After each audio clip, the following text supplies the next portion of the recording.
क्या SSC CGL tier 1 result में धांधली हुई, हाई कट ऑफ और सीट बेचने जैसे आरोप। 5 दिसंबर को हुआ था एग्जाम, जांच की मांग कर्मचारी चयन आयोग एसएससी ने सीजीएल टियर 1 एग्जाम का रिजल्ट जारी कर दिया है। 5 दिसंबर को आए इस रिजल्ट को लेकर एसएससी पर धांधली के आरोप लग रहे हैं। सवाल है कि ज्यादा कैंडिडेट्स होने पर कट ऑफ मार्क्स गिरने के बजाय ज्यादा कैसे हो गया। इसे लेकर सोशल मीडिया साइट्स पर एसएससी स्कैम और एसएससी जवाब तो जैसे ट्रेंड चलाए जा रहे हैं। बीते 2 दिन में 3 लाख से ज्यादा ट्वीट किए जा चुके हैं। इस पर अब तक एसएससी की तरफ से कोई आधिकारिक जवाब नहीं आया है। सीजीएल के रिजल्ट पर 3 बड़े सवाल उठाए जा रहे हैं। 2.5 गुना वैकेंसी, फिर कट ऑफ कैसे बढ़ा।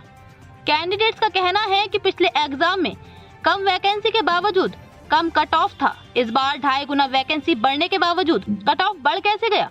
एक एक्स यूजर ने लिखा, जब एक एग्जाम में 7,000 वैकेंसी के लिए कट ऑफ 150 और दूसरे में 17,000 वैकेंसी के लिए कट ऑफ 153 हो तो सवाल उठता है, अगर वैकेंसी बढ़ाई जाती है तो कट ऑफ कम होना चाहिए था, ना कि बढ़ोतरी होनी चाहिए थी। एक ही सेंटर से इतने सिलेक्शन कैसे हो रहे हैं। एक और यूजर ने लिखा, आखिर इतना ज्यादा कट ऑफ कैसे गया। एक ही सेंटर से इतने सिलेक्शन कैसे हो रहे हैं। सेंटर की जानकारी अपलोड की जाए। हमने खंगाला तो सोशल मीडिया पर बड़ी संख्या में यूजर्स ने कुछ एक जैसे रोल नंबर्स की लिस्ट डालकर एक ही सेंटर के कई कैंडिडेट्स के एग्जाम में पास होने का दावा किया है। हालांकि इन रोल नंबर्स से ये कहना मुश्किल है कि सभी एक ही सेंटर के कैंडिडेट्स हैं। क्या पैसे देकर सीट दी जा रही है। आरोप लगाया जा रहा है कि एसएससी द्वारा कराए गए पिछले कई एग्जाम की तरह इसमें भी धांधली हुई है। सेंटर पर नकल करवाने, पेपर लीक करने से लेकर पैसे लेकर सीट बेचने तक के आरोप लग रहे हैं। एक यूजर का कहना है कि इस रिजल्ट में बहुत गड़बड़ है। गरीब बच्चों के पास नकल करने और सीट खरीदने के लिए पैसे नहीं थे। अगर इसकी जांच नहीं हुई तो मेहनती बच्चों का हक कोई और लूट कर ले जाएगा। एसएससी के एग्जाम में धांधली का पुराना इतिहास रहा है।